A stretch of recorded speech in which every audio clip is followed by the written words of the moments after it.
Hey, this is Dave from metalepidemic.com. Thank you for checking out our YouTube video.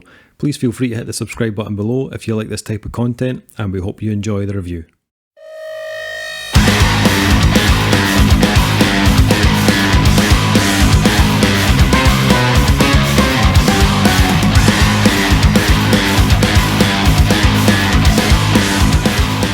It's album review time again, Duncan. Oh, yes.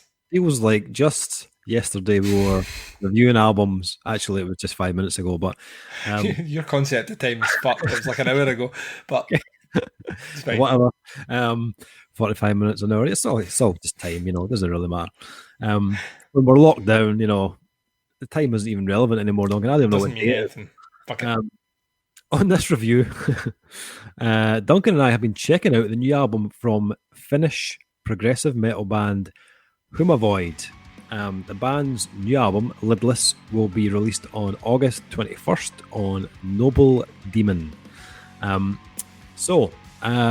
Humavoid, completely new to me. I'm assuming probably the same for you. Oh, no, big fan. You dickhead. Tattoo on my ass cheek. Humavoid was here. What year did they start up again? Happy that Dave has mentioned the name as being Humavoid, because I was going to call them Human Void, which is not how it's spelled either. So Dave is right and I'm wrong. Just in case you forgot, they started in 2013. 2013, Dave. 2013, and this is their second album. Second album, Dave. Yep, that follows up their 2014 album. Faster forward. I'll give the guys information. All right, sorry. I'm not at the moment. I'm actually looking at my list for good things. So I can't see you anticipating me speaking. Right, So. sorry. Anyway, you do this bit. I just sit here and you look awesome. That followed up with their 2015 EP, which was called Glass. Yeah, Glass. Yeah. Glass. Yeah. So we have we've reviewed a couple of albums recently that were fairly experimental. Oh yeah, I don't know what you mean. Alphaville. Yes, we're looking at you, Imperial Triumphant. Mm-hmm. And I suppose it's fair to say that Humavoid are experimental to a certain degree. Yeah. Maybe not like as extreme as a band like Imperial Triumphant. No, in comparison, this feels like Spice Girls. Well, they do take a genre and, but in this case, kind of progressive metal, and push the boundaries. Mm-hmm. The opening track, "Fortune for Demise," very Meshuggah, right? From the guitar tone to the kind of complex rhythms, but it does come with like this like injection of proggy meets jazz piano. Mm-hmm. Go on, Dave.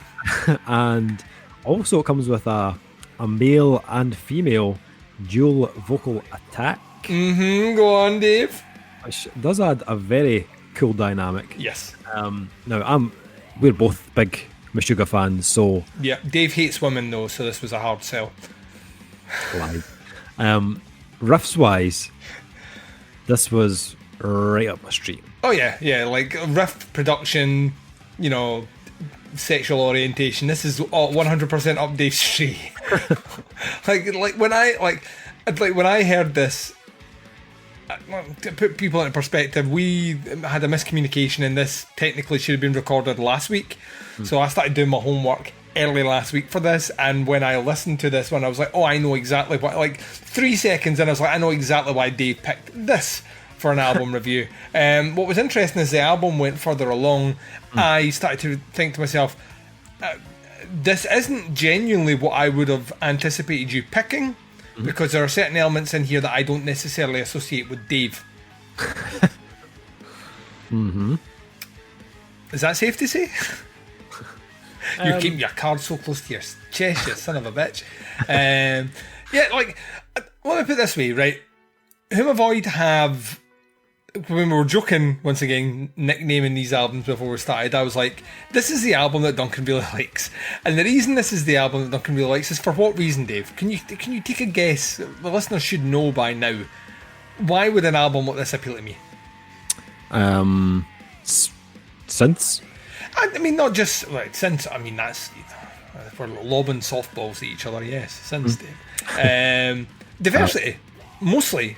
Like, there's a lot of things really diverse about this release, specifically as pertains to structures of songs, use of, like, specifically use of really kind of heavy djenty riffs, but down to something a bit more proggy, eclectic with vocals, melody, both kind of on the less aggressive scale to aggressive melodies, interesting use of synths, instrumentation, and a lot of I'm going to use this word again because it's my phrase that pays on this recording, elasticity on the release. There's a lot going on in it, which I imagine when I was listening to it, I was like, this might put Dave off, like, because this is the thing, this is the counterpoint to the previous album we're talking about. We were like, that kind of plays it at times a bit safe.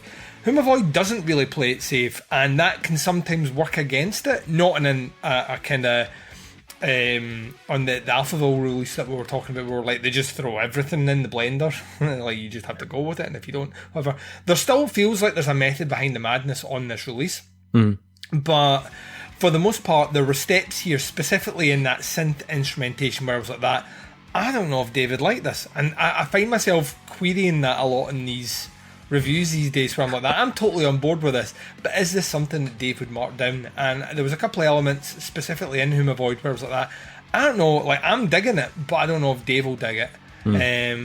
Do we know who produced this album? I don't actually. I don't have that because the production is fucking incredible. Like, like everything, a lot going on here, and the production is, if you were to tell me that the Meshuggah producer had taken a day off and just decided to go up there and give them their guitar tone in a higher, without 8 strings, I would have believed that 100%. 100%. This to me is the epitome of, like, what I class as, like, disgustingly heavy. And it's not even disgustingly heavy, but in the prog world that we've kind of deal with, this is disgustingly heavy prog. And that they're using, like, a much heavier elements in the prog stuff we've reviewed already this year, while still remaining as quirky in parts as they can. And the kind of dual vocal dynamics is what really elevates it for me. I think if you just give this the one vocal, I think it would feel a bit too safe. But the kind of the play off that they have on the tracks, where one definitely takes the lead over the other, I think is what gives it that little soupçon of something interesting. I've spun this loads now. Like, this is one that I've spun this release loads and loads, and we'll continue spinning it loads and loads. Weirdly, I didn't even know we were finished. I don't do my homework, Dave. Like, you send me a bit of blurb with these bands, and I try not to read as much as possible because I don't want to regurgitate it, where they're like, for fans of. I don't want to be like, oh, this band is for fans of, just reading off the press. I try and go from the hip. And what I found with Humavoid listening through it is there's about 10, 20 different bands that there's a little bit of column A, a little bit of column B that could be swung in here, for sure, that you could go down, but they don't sound egregiously like any one band, which I found, weirdly enough, off the back I was talking about Cult of Lilith recently. I would love to see them play together on that. I think they'd be a really interesting double bill, not because they necessarily sound fuck all like each other, but there was a dynamic quality about the way that we heard from that single. Once again, stressing that only had one song of them, and specifically on the writing on Lidless. Lidless is a great name for an album, because it does feel like there is no glass ceiling to what they do. They just feel like they just want to just experiment and try stuff. But when they hit a groove, man, sweet daddy. Sorry, I'm talking a lot. Dave. Sweet daddy.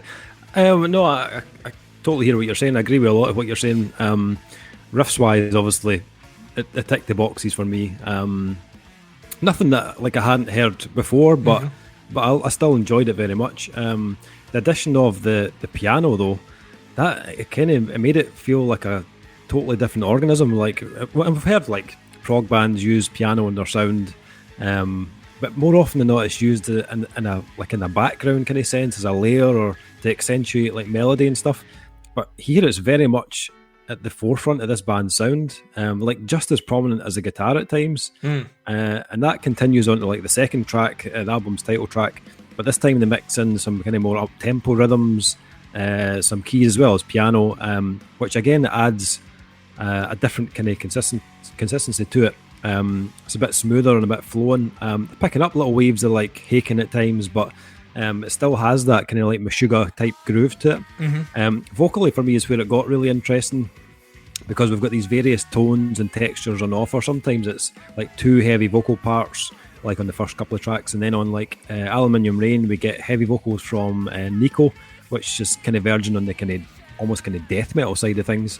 But we also get this mix of heavy and clean female vocals from apologies if I don't pronounce your name right, Sumavara, I think, possibly, which adds another dimension to this kind of band sound. I really liked the harsh vocals of Suvimara. She's got a really nice tonal blend of like grit and melody that sounds really distinctive. At times I was like, it kind of reminded me a little bit of the singer of Insense. I think it's Tommy something his name is, from Norway. They've got similar types of tones. If you haven't heard Insense from Norway, by the way, check them out. But 2 of my favourite moments on the album came in the form of What You Hide and The Breathing Method. They've both got a really good balance of everything from the band. Nothing felt like overpowered or it had the kind of the Djenty rhythms, the cool grooves. It's got that mix of harsh and melodic vocal tones, and then it's got the kind of darker shades of atmospherics from the keys and the pianos thrown in. The Breathing Method even comes with a very Frederick Thorndal-esque solo, which I doff my cap to, because he's not an easy style to emulate. And then the album ends really strongly with Drywall Cracks, which again is kind of littered with these kind of bouncy, kind of off-kilter riffs.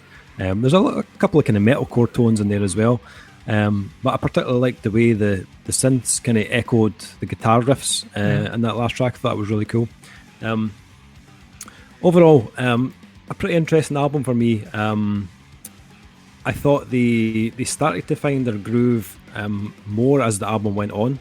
And I found that by the end of the album, I felt it was like musically really cooking by the end.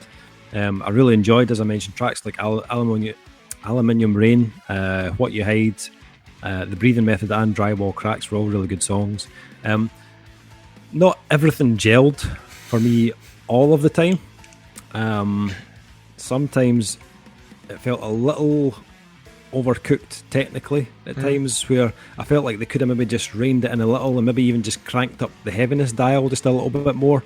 They've got the grooves, they've got the musicianship, they've got an original edge in there, but for me I think just a little adjustment to the balance of some of the tracks, and this is just a personal preference. I'd like to see them kind of push the heaviness just a little bit more, but certainly a band to be watching in the future, absolutely. I did thoroughly enjoy the album still. Nice. Rating wise, where are we sitting with this one? 4.5 for me. Oh yeah, I really liked his album. 4.5. Yeah, I don't know what there's a quality about it. I've listened to it a lot more than I expected to. Like the first listen, I was like, this is cool, and then I had a second listen on the day we were supposed to, well, the day that I forgot we were recording. I'd listened to it back to kind of just get my head in the right space, and it actually weirdly went up. It started off as like a 3.5 and went up to a 4. And then when we reset the date for this, I listened to it like 3 times over the weekend, and I've listened to it twice this week. And yeah, it's a 4.5. Nice. For me, it's probably a 3.5. You're on my original grade, Dave. Yeah. Still a very enjoyable album, and still one I would recommend for people to check out. If you like the kind of styles and tones that will be mentioned in this review, then definitely give it a listen. This one drops on August 21st. The band are Humavoid, Humavoid, and the album is called Lidless, out on Noble Demon. If you want to check out the band, check them out at facebook.com/Humavoid, and you can let us know what you think. If you like the album, let us know.